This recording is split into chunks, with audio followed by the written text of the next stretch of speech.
歡迎收聽和你看歷史，我係和你哥。呢一條片我會由一個黃色嘅可口可樂樽蓋就講起，再將個畫面拉開，同大家講述下猶太嘅歷史。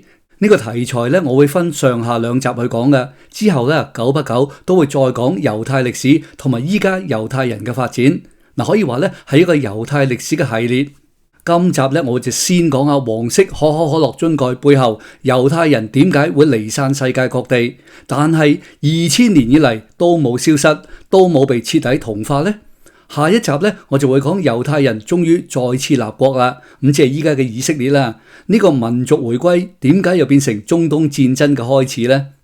OK， 咁先講黃色蓋嘅可口可樂啦。每年3月開始，美國嘅超市咧都會有啲黃色蓋嘅特別版可樂上架嘅。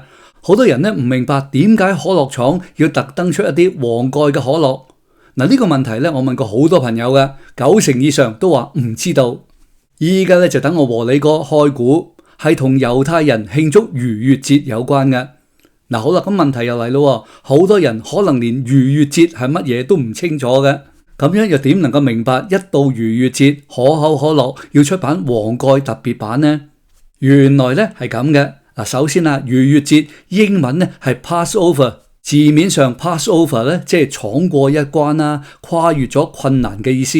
Passover 呢個字咧對猶太人嚟講係特別有神聖感嘅，因為 Passover 代表脫離奴役，迎接新生嘅意思。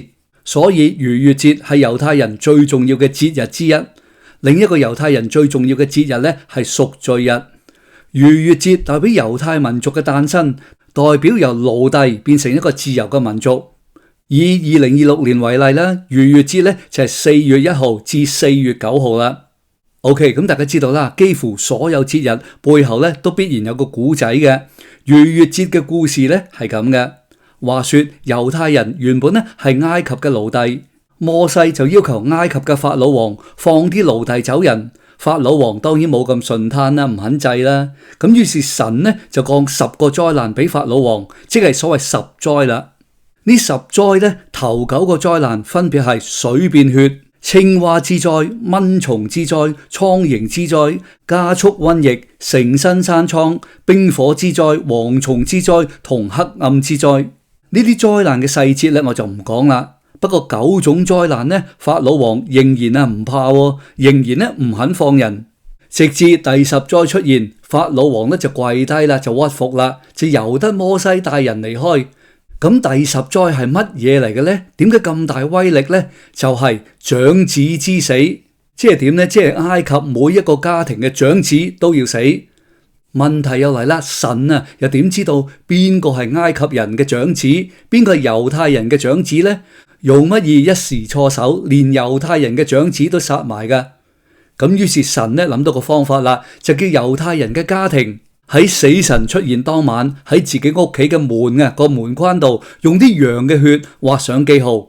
死神一見到有記號嗰啲屋呢，就會 pass over， 越過嗰間屋就唔會殺嗰家人嘅長子。呢個呢就係逾越節嘅起源啦。猶太人慶祝逾越節有幾樣嘢呢係必須要做嘅，係指定動作。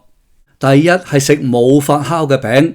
咁點解要食冇發酵嘅麵包或者餅呢？就代表住逃出埃及當日呢太急啦，所以趕唔切將啲麵包發酵。第二呢係食苦菜，代表當日呢就被奴役嘅痛苦。第三呢係鹽水，代表住眼淚。第四呢係羊骨，代表當日呢用羊嘅血喺門上畫上記號咁。另外咧喺逾越節嘅晚餐，屋企最細嘅家庭成員咧要提出4條問題，其中包括點解要食冇發酵嘅餅同食苦菜。呢種做法咧，其實要將呢種猶太人嘅苦難一代一代咁永遠記住。由最細嘅家庭成員發問其他人去答咧，就代表住承傳落去嘅意思。你可能會問啦，如果逾越節晚餐淨係得2公婆，啲仔女唔喺屋企，又或者根本冇仔女嘅，咁又點呢？好易啫，就係由老婆問老公。咁如果單身又點啊？俾3秒時間大家估下。好簡單啫，就係自己問自己咯。總之猶太人講歷史唔係用教科書，而係用生活。OK， 咁除咗上邊嘅指定動作之外呢，逾越節食物仲有咩禁忌呢？傳統上係避免食大麥、小麥、黑麥同燕麥製成嘅食物。大多數猶太人會連豆類同玉米都唔食嘅。就係呢樣禁忌，令到可口可樂要喺逾越節特別推出黃色樽蓋可樂特別版，係呢個原因。大家知道啦，可樂嘅甜味最主要來自玉米糖漿嘅，只有某啲國家嘅可樂先會用蔗糖嘅啫。咁例如墨西哥亞洲國家德國、法國、英國先會用蔗糖嘅。美國嘅可樂幾乎全部用玉米糖。咁於是亦即係一到逾越節，猶太人就要戒可樂啦。咁終於去到1935年，美國有位猶太教士建議可樂推出用蔗糖製成嘅逾越節特別版，就等猶太教徒逾越節都照樣可以飲可樂。咁於是，一到每年春天，美國就會推出黃色樽蓋特別版可樂啦。呢啲可樂最原始嘅目標顧客就係猶太教徒。呢一個就係黃蓋可樂同逾越節嘅故仔啦。好啦，咁下一個部分繼續講下猶太人逃出埃及之後發生過咩事啊？猶太人逃出埃及，進入咗迦南啦。咁當時仲未形成一個中央集權嘅國家嘅，而係進入士師時代。士即係男士、女士博士、碩士個士啦。師老師嘅師，即係不同嘅支派分散居住，各自生活。遇到外敵就推舉一個領袖出嚟帶領對抗外敵咁。呢個領袖就叫做士師啦。咁簡單啲講啦，有民族嘅身份，但係政治制度仍然好鬆散嘅。好啦，咁慢慢去到大衛手上，大衛成功整合咗各部落同分支，成功建立咗一個國家。更重要係大衛攻佔咗耶路撒冷，仲將耶路撒冷定為首都。之後大衛個仔所羅門繼位，建造咗第一聖殿。從此耶路撒冷成為聖城，成為權力同信仰高度集中嘅地方。呢個時期係猶太人嘅黃金時代。不過所羅門一死，國家就分裂為南同北啦。南邊叫做猶大王國，北邊叫做以色列王國。南邊猶大王國嘅首都係耶路撒冷，亦即係聖殿嘅所在地啊。北邊嘅以色列王國又點呢？首都喺撒馬利亞。以色列人口多啲，經濟發展亦好啲。但係咁，北邊嘅以色列王國有個問題，係政治不穩定啊，不停出現政變嘅。南邊嘅猶大王國政治穩定好多，一直由大衛嘅家族掌權啊。終於啦，中東地區一個強大嘅勢力冒起，呢個就係亞述帝國。亞述帝國控制嘅地區遍及依家伊拉克、敘利亞同土耳其嘅東南部嘅。亞述帝國係當時嘅超級軍事強權，極端殘酷同軍事化。終於去到公元前722年，即係大約中國嘅春秋嘅早期啦。亞述嘅軍隊就攻陷咗以色列王國，打入首都撒馬利亞，以色列亡國啦。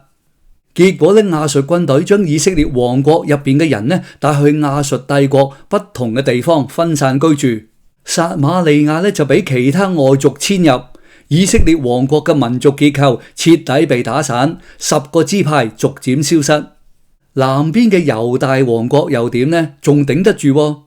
不過去到公元前586年亞述帝國衰落啦，輪到新嘅霸主巴比倫崛起。巴比倫帝國唔止打敗亞述同埃及，更加攻陷猶大王國嘅首都耶路撒冷，仲連耶路撒冷嘅聖殿都燒埋添。猶大王國都一樣亡國啦，猶太人建立嘅國家全部亡晒。不過咁，巴比倫並冇打散猶大王國嘅人，反而將佢哋放逐去某啲地方，跟住集中管理，歷史上叫做巴比倫之囚啊。慢慢猶大王國嘅猶太人仲同巴比倫建立起社群關係添，雙方相處大致上都唔錯嘅。被放逐嘅猶太人冇咗聖殿啦，就改為用會堂去崇拜，再加上其他傳統嘅方式，就維持住宗教信仰。猶太人嘅民族認同仍然可以承傳落去，所以猶太教特別重視經文同猶太嘅律法，因為猶太人呢係用文字代替聖殿去進行宗教崇拜嘅。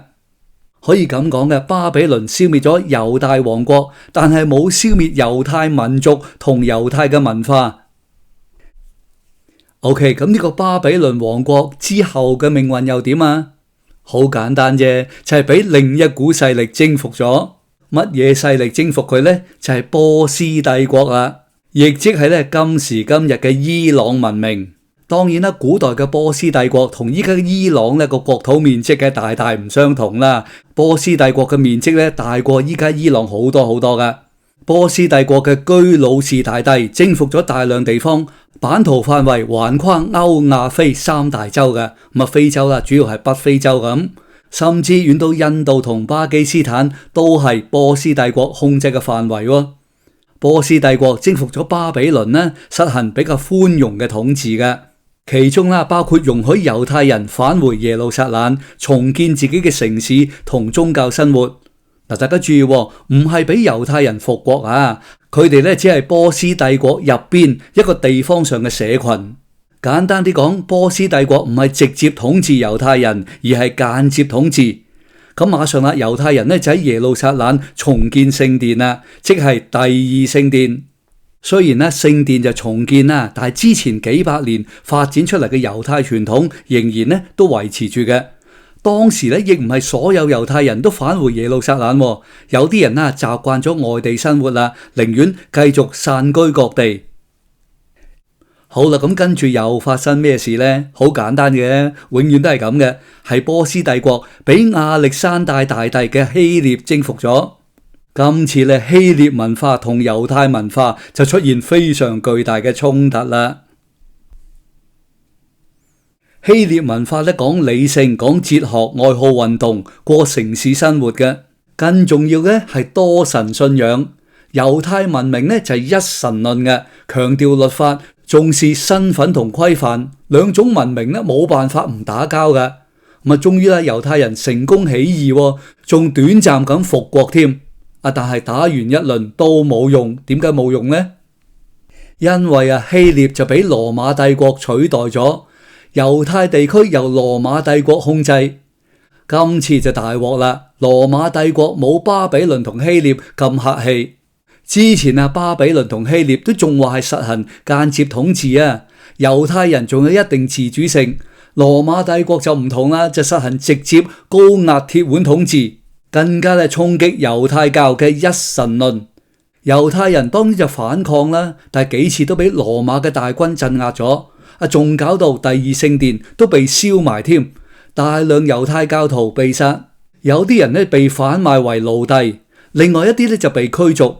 猶太人開始離散中東及地中海沿岸，之後咧猶太人再次反抗，羅馬帝國更加重拳鎮壓。今次搞到索性禁止猶太人進入耶路撒冷，所有猶太地區都要改名，甚至係故意嘅將猶太行省改名為敘利亞巴勒斯坦，係故意咧用猶太人嘅仇人作為地名咁。總之係要抹甩猶太人嘅身份，跟住再大規模驅逐猶太人。呢一次咧係真真正正令猶太人離散去世界各地嘅開始。之後幾百年，猶太人大量流入中東，喺依家伊拉克一帶咧就成立咗猶太人最重要嘅學術中心塔木德。一批猶太人咧被放逐去埃及、突尼西亞同摩洛哥，另外一支人咧就流入咗中歐同東歐。呢一支人咧好重要嘅就係所謂嘅亞什肯納茲猶太人啦。依家德國、波蘭同俄羅斯仍然有好多亞什肯納茲猶太人嘅社區嘅。有啲猶太人咧去咗西班牙、葡萄牙，甚至遠到印度甚至中國咧都有猶太移民嘅。其中中國當年嘅開封咧就有猶太人嘅社區同文化啦，甚至到依家咧仍然保留佢哋嘅痕跡嘅。從此猶太人散落世界各地，呢啲猶太人冇咗土地，但係有強烈嘅民族記憶，而且咧係將個民族嘅記憶高度融入喺制度同生活之中。跟住離散喺世界各地嘅猶太人，又喺世界各地發生乜嘢事呢？後來希特拉又點解要屠殺猶太人呢？去到1948年，猶太人又點樣復國呢？點解又同中東其他國家打咗咁多年仗嘅呢？波斯帝國曾經善待猶太文明嘅，點解又搞到以色列同伊朗打交打唔停嘅呢？大家就請留意呢條片嘅下集啦，我和你哥會同大家詳細講解嘅。最後咧，請大家記得訂閱。當然啦，如果你留言啊、點讚同分享就更加好啦。仲有請大家俾多啲意見我，究竟今日呢條片會唔會太長呢？會唔會太悶呢？又或者有其他意見啊？希望大家講聲俾我聽。下一集再見，拜拜。